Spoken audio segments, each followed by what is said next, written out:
I thought it was a very good win. I thought that you got to be able to win a lot of different ways. And I thought on Monday night, obviously, we had to fly around and shoot a lot of threes and look pretty. And today, we had to grind one out. They were very physical. I thought they had a good plan coming in. But we guarded well in the first half and gave ourselves a chance to figure out the offense in the second half. And we got good looks and knocked those down. So proud of the way this team's progressed. It's just 2 games. We got a long way to go. But we keep progressing the way we've been going. I think we got a good future ahead of us.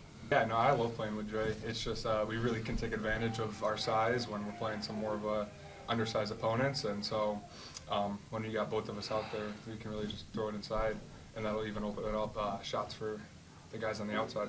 Yeah, obviously, guys are super excited.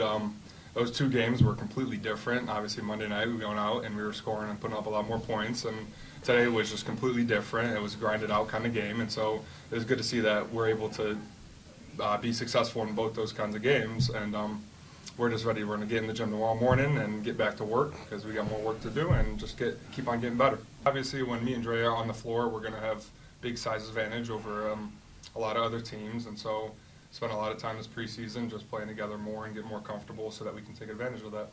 Yeah, I think our guys have played with a lot of grit so far this year. I mean, it's only 2 games in, but in practice and things like that, we compete. Practice is very competitive day in, day out. They love when we keep score, and it allows us to continue to get better and push ourselves every day. So all credit goes to our guys for their mentality, the way they've approached this season, and hopefully we'll continue moving forward. Yeah, but we're not going to get out. Let's be honest, we're not 1991 UNLV. We're going to get out and deny passes and do that stuff, but you can still get your hands up. You can still pressure the ball and get deflections, and that's where we're going to get turnovers. We've got to get people to be uncomfortable, get them to make plays that they're not used to making, and I thought the 2 we had in the second half were huge. They allowed us to get easy baskets and really extend leads, and it went from, 5 or 6 point game to like 10 or 12 or 12 or 14 just like that. It was because we got some deflections and got some easy baskets. He's playing well. I mean, I think our entire senior class, Tim and Jake, have done a great job of leading these guys and coming in every day with the attitude of how we got to approach practice and preparation and all that stuff, and the guys have been following their lead, and I think that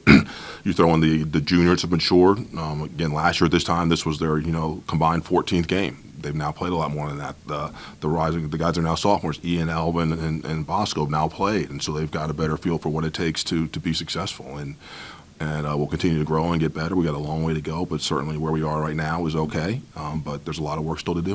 Want to do a quick review of the 4 freshmen so far, what you've seen? I think they're very talented guys. I think that they've all got a chance to be very, very good players for us.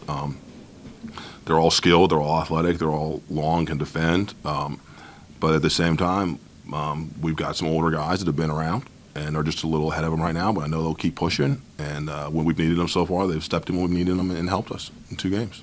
Yeah, they're doing a great job. They're making the plays you need to make to win. You can't rely on just making shots to win because sometimes the ball's not going to go in, so you got to do all the other stuff that goes with it. You got to get loose balls, you got to rebound, you got to communicate, you got to get deflections, you got to screen bodies, you got to cut hard, you got to give yourself up so that guys can get shots, and if you do enough of that, you'll probably win more than you'll lose. Yeah, it was. I mean, as a group, one thing that stands out is we have too many careless fouls. I mean, we can't. In a game like that, we commit 18 fouls, so we're marching to the line, and they're careless fouls. They're reach-ins, they're being a step late, and things like that. And one day that's going to get back to bite you, so that's something we got to continue to work on. He did a better job, I thought, obviously, in the second half. He was really aggressive in the first half. I mean, we had 3 deflections at the first media timeout, and he had all 3 of them, which is a great way to set the stone. But there's just some things where it's hard. But if you're playing hard, you're going to get some fouls. But if you can eliminate the silly ones, you're gonna be okay. And he did a much better job in the second half of that. It's great. It's great seeing all those guys. I feel really old when you see guys coming in like Stephen Tyree with full gray hair. And I remember going down to Houston to watch him play in high school and those type of things. So that's a little humbling. But it's great to have those guys around showing support for Pat. It's obviously a tough time for him, but Bucknell basketball, it's a family. We take care of each other, and we're going to be there for him as long as he needs us, and I'm sure the rest of the guys will be as well. So if you haven't yet, go buy a B-Hand Strong and help him as much as you can with those medical bills are expensive. So we're going to continue to do that and do everything we can to support him as best we can. It was great, by the way, to have Pat Flannery was back, Dave Paulson was back today. It was great they could get back. Jamie and Christian was here today. From some old coaches, we had a lot of video messages from guys that wanted to be around. So it's a special place and it's special people, and that's part of why being a Bucknell Bison is so great.